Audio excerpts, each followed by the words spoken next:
আমি নর্মালি এইভাবে ইন্ট্রো করি না, কিন্তু আমি এখন ঝুলছি একটা গুহার 100 ফুট নিচে, যেটা মাটির নিচে 5 কিলোমিটার জুড়ে বিস্তৃত আছে।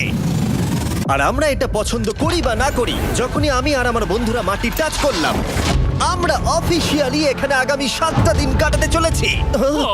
বাবারে, এটা আমার জীবনে করা সবথেকে ভয়ঙ্কর জিনিস। প্রথমত, আমাদের এখন এখান থেকে অনেকটা দূরে যেতে হবে। কেন? যদি ঝড় বৃষ্টি হয় তাহলে এই পুরো জায়গাটা জলে ভরে যেতে পারে, আর সমুদ্রের মতো ঢেউ এসে সবাইকে ভাসিয়ে নিয়ে যেতে পারে। সেই জন্য আমাদের আরো ভিতরে যেতে হবে একটা বেস ক্যাম্প বানানোর জন্য। ভাই এটা পুরো পাগলাম। এটা একটা অন্য জগৎ মনে হচ্ছে। এই কেভ এন্ট্রান্সটা হয়তো দেখতে সুন্দর, কিন্তু দেখে যা মনে হচ্ছে আসলে তা নয়। আর আমরা হয়তো জানি না যে আগামী 7টা দিন আমাদের জীবনের সব থেকে কঠিন সময় হতে চলেছে। সব থেকে বাজে ডিসিশন। ঠিক আছে, আর কিছুক্ষণের মধ্যেই অন্ধকার হতে চলেছে। ক্যাম্প না করলে আমরা বিপদে পড়বো। আমরা কোথায় যাচ্ছি সেটা কি বলবে? আমাদের ক্যাম্প সেটআপের জন্য একটা ফ্ল্যাট গ্রাউন্ড খুঁজতেই হবে। কেভের ভেতরে ঢোকার পরে আমরা এমন একটা জায়গা খুঁজে পেলাম যেটা অনেকটা উঁচুতে থাকায় আমরা জল থেকে সুরক্ষিত থাকতে পারবো। তার মানে এটা ক্যাম্পের জন্য পারফেক্ট। পারফেক্টটা একটু বেশি হয়ে গেল। মোটামুটি বলা যেতে পারে। ঠিক আছে, ক্যাম্পের জন্য মোটামুটি। প্রথম দিনের বাকিটা আমরা কাটিয়ে দিলাম আমাদের জিনিসপত্র আনতে। প্রত্যেকটা ব্যাগের ওজন প্রায় 80 পাউন্ড। আর যেমনটা তোমরা ফুটেজে দেখছো, আমরা এটা করতে 4 ঘন্টা লাগিয়ে দিলাম। এখান থেকে যাওয়া খুব কঠিন। তারপরে আমরা সবাই বেস ক্যাম্পে ফিরে গেলাম। ঠিক আছে, আমরা এখানে লাইট লাগিয়ে দিলাম। আমাদের সব জিনিসপত্র হোম বেসে চলে এসেছে। একটু ক্যামেরাটা ওদিকে দেখাবে?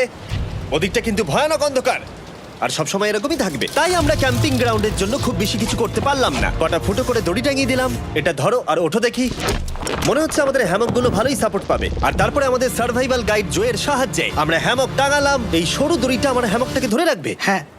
ডিনার খেয়ে আমরা প্রথম রাত্রি ঠান্ডার জন্য তৈরি হলাম। আমি মিথ্যে কথা বলবো না, আমি যতটা ভেবেছিলাম তার থেকে এই হ্যামকটা অনেক বেশি কমফোর্টেবল। এই আমি তো আমার চমকেই হাতটা তো গেছিলাম। বড় কেন ভাই? এই কেভটা 2.5 কিলোমিটার ডিপ, আর আমরা এখন এন্ট্রান্সের কাছেই ক্যাম্পিং করছি। কাল আমরা অনেক কিছু এক্সপ্লোর করব। তোমরা কেমন ঘুমালে? ভয়ঙ্কর। ঘুমই হয়নি। এটা সত্যি একটা অস্বস্তিকর পরিবেশ। কেবের ওপর থেকে অনবরত আমাদের উপরে জল পড়েই যাচ্ছিল, তাই উপরে একটা প্লাস্টিক চাপালাম, কিন্তু তাও আমাদের হ্যামকের উপরে জল পড়েই যাচ্ছিল। একটা আইডিয়া আছে, চলো শেল্টারগুলোকে ভালোভাবে তৈরি করি। আমার মনে হয় এই প্লাস্টিকগুলোকে জুড়ে দিলে আর জল পড়বে না। বাহ, তুমি তো জিনিয়াস। আমি শুধু একজন ইউটিউবারই নয়, ঠিক আছে? আমার হ্যামকটা এটার উপরে ঝুলছিল। মানে দেখো, আমি আরেকটু হলে হ্যামক থেকে নেমে পড়ে যেতাম। আর আমরা সেই সময় এটা বুঝতেই পারিনি যে এই গর্তটা প্রায় 40 ফুট গভীর। তাই যখন আমি আর শন প্লাস্টিকগুলোকে জুড়ছিলাম, তখন ম্যাক আর কার্ল এই গর্তটা কতটা ভয়ঙ্কর সেটা দেখতে গেল। আমার হ্যামকটা দেখতে পাচ্ছো? ওখানে আমি ঘুমোচ্ছিলাম। এদিকটা দেখো। আর যেহেতু এই কেভে সব একই রকম দেখতে, তাই আমাদেরকে ফলো করা অনেকটাই কঠিন ছিল। এই ম্যাপে তোমরা আমাদের হোম বেস দেখতে পারবে, আর দেখতে পারবে ওরা ওখান থেকে কত দূরে হ্যাঁ, যাচ্ছে। এটা তো খুবই ভয়ঙ্কর। ভাই এটা পাগলামো। আর যখন ছেলেরা র্যান্ডমলি এক্সপ্লোর করছিল, তখন আমি আর শন ক্যাম্পে কাজ করছিলাম। এই স্লিপিং ব্যাগটা এখানে কেন পড়ে? কারণ এটার থেকে পিয়ের গন্ধ বেরোচ্ছে। ইয়া, এটার থেকে শেখা উচিত স্লিপিং ব্যাগ ভাড়া নিতে নেই। আমরা স্লিপিং ব্যাগ কেন ভাড়া আমি- নিয়েছি? কেন আমি আমরা জানি না। স্লিপিং ব্যাগগুলো কিনে আনতে পারলাম না? আর তারপরে আমরা এই দুটো প্লাস্টিককে জিপ টাই দিয়ে জুড়ে দিলাম। কিছু মনে করো না, এই দড়িটার উপরে আমার জীবন বাজি আছে। আর তখন ওইদিকে ম্যাক আর কার্ল তখন ওই গর্তের মধ্যে। ও মাই গড, ম্যাক! আর শেষ পর্যন্ত ওরা একদম নিচে পৌঁছে গেল। এই! আমি তো ভাবলাম সবাই ক্যাম্প নিয়ে কাজ করবে। আমরা শুধু দেখাচ্ছিলাম জায়গাটা কতটা ভয়ঙ্কর। না পড়লেই হবে, তোমাদের স্কিল নেই। আচ্ছা ঠিক আছে। আর যদিও ওদের এবার ফিরে আসা উচিত ছিল, কিন্তু কাল আর ম্যাক এটা কতটা গভীর সেটা দেখানোর চেষ্টা করলো। ভাই এটা দেখতে দারুণ লাগছে। তুমি কি নদীটাকে পার করতে পারবে? কিন্তু ওরা এটা জানে না যে এই রিভারটা এই কেভের গোটাটাই জুড়ে আছে। তার মানে এর মধ্যেও আমাদের কিছুটা সময় কাটাতে হতেই পারে। ওই তো ওরা এসে গেছে। এসো। তোমরা রান্না করে রেখেছো তো? হ্যাঁ, রান্না করেছি। ঠিক বলেছ। একটা নতুন বাড়ি, ঠিক বলেছি তো? একদম। এখন আমাদের একটা ছাদ আছে। আর এটা তো দারুণ। জিমি রান্না বেশ ভালোই আর করেছে। আমরা আমাদের ফায়ার পিটটাকে এই সুন্দর জায়গাটাতে নিয়ে এসেছি। জায়গাটা কেমন? বেশ গরম। আরামদায়ক। এই পাথরগুলো গরমটাকে ধরে রাখবে এবং ওপর থেকে যে পি পড়ছে সেগুলোকে আটকে দেবে। ওটা পি নয়। তাহলে ওটাকে কি বলবো? যদি জানি না, হয়তো বৃষ্টির জল হবে বা না, এটা বৃষ্টি নয়, না, পাথর মানে ইয়ে তুমি- করছে। এই একটু উপরে দেখাও। তুমি মেঘ দেখতে পাচ্ছো? পাথর দেখা যাচ্ছে। এটা বৃষ্টি নয়, রক পি। Rock P. ঠিক আছে রক পি। ঠিক আছে, এটা রক পি। আর একটা শুকনো রাত ঘুমিয়ে কাটাবার পরে আমরা ঠিক করলাম জো আমাদের সার্ভাইভাল এক্সপার্ট, তাকে নিয়ে আমরা কেভের শেষ প্রান্ত অব্দি যাব। Cave, cave! Cave, cave, cave! Cave. Cave! দেখা যাক আমরা কেভের কতটা গভীরে যেতে পারি। তোমরা কিন্তু মনে রাখবে আমরা সবেমাত্র কেভের এন্ট্রান্সের দিকেই আছি, আর আমাদের ইচ্ছা এই কেভের শেষ প্রান্ত অব্দি যাওয়া, অবশ্যই না মরে গিয়ে।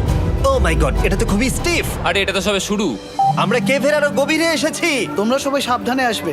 এটা খুবই ছোট জায়গা, আমার মনে হয় না এখান থেকে আমি যেতে পারবো। কেভ এক্সপ্লোরের ইন্টারেস্টিং জিনিসটা হলো যা হোক করে আমাদের এই ছোট্ট ফাঁকগুলোর মধ্য দিয়ে এগিয়ে যেতে হবে। ও মাই গড, খুব ছোট জায়গা। আর তারপরেই খুব বড় একটা জায়গা আসবে, সেটা এতটাই বড় যে কিছু না দেখতে পাওয়ার জন্য এটা করতে হলো। ও মাই গড! এবার আমি সব দেখতে পাচ্ছি, এটা দুর্দান্ত। এটার তো অনেক আলো। ভাই জায়গাটা কতটা সুন্দর দেখো। বাপরে কি আলো, আমি তো তাকাতেই পারছি না। আমি তো অন্ধ হয়ে যাব মনে হচ্ছে। এ বাবা, এটা কি হলো? আমরা বোধহয় ঠিক মতো এটাকে ব্যবহার করতে জানতামই না। চলো এগিয়ে যাই। আর তাই আমরা এগোতে থাকলাম। এই যে এই জায়গাগুলো, এগুলো খুব ভালো ধরার এখানে? জায়গা। এগুলো ধরে এখান থেকে পা ঘুরিয়ে চলে আসতে পারবে। এইভাবে কি? হ্যাঁ, একদম পারফেক্ট। জো সব থেকে ভালো কেভ গাইড। এভাবে কেউ গাইড করতে পারবে না। ঠিক আছে, এইবার ব্যাপারটা ইন্টারেস্টিং হবে। কি? এটা কি? এখান থেকে আমাদের ওয়েট শুট পরে সাঁতার কেটে যেতে হবে। গতকাল ম্যাক আর কার্ল এটা নিয়ে মজা করছিল, কিন্তু এই কেভে আমাদের পরের অ্যাডভেঞ্চারটা ছিল একটা প্রায় জমে যাওয়া নদীর মধ্যে। ও মাই গড, এটা তো পাগলামি! তার মানে আমাদের ওয়েট শুট পড়তেই হবে যাতে আমাদের হাইপোথার্মিয়া না হয়। আমরা এটা কেন করছি? এই এক্সপেরিয়েন্সটা তো জীবনে একবারই হবে। এটা করলে হয়তো আর নাও বেঁচে থাকতে পারি। আমাদের এই কেভের শেষে পৌঁছতে হলে আমাদের এই নদীর মধ্য দিয়ে, এই ছোট্ট ফাঁকগুলোর মধ্য দিয়ে সাবধানে ধীরে ধীরে এগিয়ে যেতে হবে। আস্তে আস্তে নামো, স্রোতের কারণে পা পেছনে টানতে পারে। ঠিক আছে, আমি তাহলে নামছি। তুমি ওই দেয়ালগুলো ধরে ধরে এগোতে থাকো আস্তে এটা তো আস্তে। খুব ঠান্ডা। তুমি পারবে জিমি। জানি না এখানে ঢুকতে পারবো কি না। জিমি, এবার তুমি জল থেকে উঠে দাঁড়িয়ে পড়ো। এটা সত্যি একটা পাগলামি। এখানে কি ঠান্ডা! যখন তোমরা খুব ঠান্ডা জলের মধ্যে থাকবে তখন একটা পাথরকে ধরে এগিয়ে চলা খুব কঠিন হবে। ও মাই গড, এটা সত্যি পাগলামি। ম্যাক, কার, চলে এসো। আমার ভয় লাগছে। চলো চলো, পারবে। ভাই। এগোতে থাকো, পেছন দিকে তাকিও না। একবার দেখো আমরা কি করছি। কিন্তু এই বাধাগুলো এতটা কঠিন ছিল না সামনে যা আসতে চলেছিল তার তুলনায়। আমরা পেরেছি। কেভ কেভ কেভ এই, কেভ। একটা কথা শোনো, আমরা 10% আসিনি। তার মানে এখনো আমরা শুধুমাত্র সার্ফেসেই রয়েছি, আর শেষ প্রান্তে পৌঁছতে হলে আমাদেরকে আরো 2 কিলোমিটার যেতে হবে। যেরকম তোমরা দেখতে পাচ্ছ এখানে 24/7 বৃষ্টি হয়, তাই আমি একটা আড্ডা মারার জায়গা তৈরি করেছি যেখানে আমরা কেউ ভিজবো না। আমি ভাবছি আমি যদি এটা না বানাতাম তাহলে কি হতো। আমি নিশ্চিত যে ওদের একটা ভেজা পাথরের উপর শুতে হতো।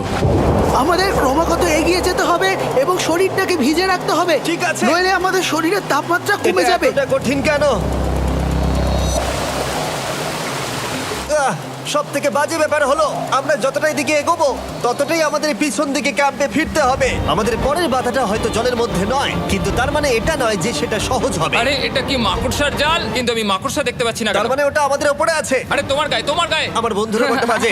এই গেমটা মিস্টার বিস ভিডিওর মতো, যত এগোবে ততই কঠিন হবে। সত্যি কথা বলতে যদি আমাদের সাথে জো না থাকতো আমরা মরেই যেতাম। আর 3 ঘন্টা পরে জো আমাদের জন্য একটা বাজে খবর নিয়ে এলো। জল অনেকটা বেড়ে গেছে আর আমরা অনেকটা সময় লাগিয়ে ফেলেছি, তাই আজকে আমাদের আবার